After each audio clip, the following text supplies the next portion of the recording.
Call the honourable member David Shearer. Thank you, Mr. Chair. That was loud. Mr. Chair, thank you very much, Mr. Chair. And I'm pleased to take a call on this piece of legislation. I appreciate the Minister also taking part in the discussion as he did just before and explaining the link between the two pieces of legislation, which he says are pretty inextricably linked. And I mean, it's a pretty hefty piece of legislation that we're going to be getting to later on, hopefully this evening, and certainly the cognate provisions, which I had to say, I appreciated the explanation and the sort of the navigation through the intricacies of parliamentary process here. Mr. Chair, I just wanted to once again just reiterate how that Labor is supporting obviously this legislation. As my colleague Stuart Nash just said, this piece of legislation is designed to restore confidence that we have in our financial markets and to make sure that they operate in a way that people who are investing are able to have real confidence that the same thing that happened to, unfortunately, tens of thousands of New Zealanders in the financial crash and the crash of a lot of our financial institutions isn't repeated. Many of our citizens, and particularly older citizens, lost all their life savings. They had and were in a position where they're unable to once again be able to re-earn that. I mean, as younger people, you have you perhaps a second or third chance, but as an older person, you don't have that chance. So I'm particularly pleased that the Labor Party is able to support this. I thank the Minister and the Select Committee and the officials for working so diligently. It's a complicated complex piece of legislation, and being able to bring that together.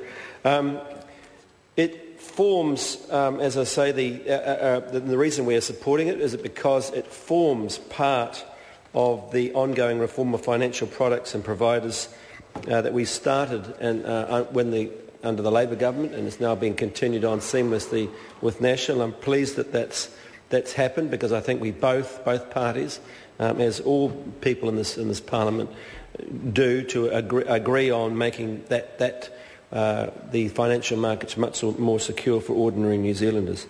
The purpose of the bill, and I just wanted to reiterate, the bill will protect, or aims to protect, the interests of investors and enhance investor confidence in financial markets by requiring people who wish to be appointed as trustees or statutory supervisors, unit trustees, be capable of performing the functions of trustees or of unit trustees. And I think that's some of the crux of the issue, that hasn't happened in the past, that people have not performed that function adequately, and as a result of not performing that adequately, the situation that arose in the last couple of years has been able to arise.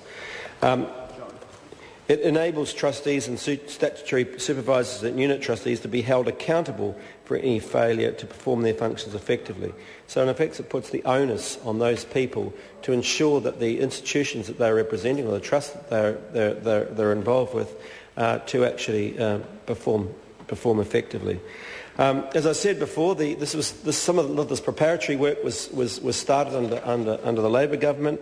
This bill itself was brought in December 2009, so we're looking now at 15 or 16 months, and I'm really pleased that it will, I hope, go through fairly smoothly both tonight and in the subsequent readings.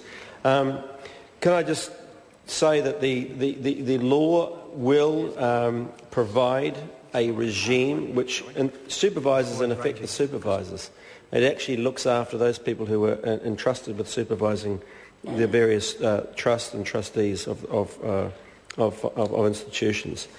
Although the role of trustees was included in the review of financial products and providers undertaken by the Labor government, there are still further concerns about the model of supervision they provided And these were raised, as I said before, by the string of finance company collapses.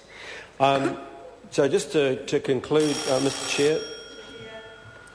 Call the honourable member Claire Curran.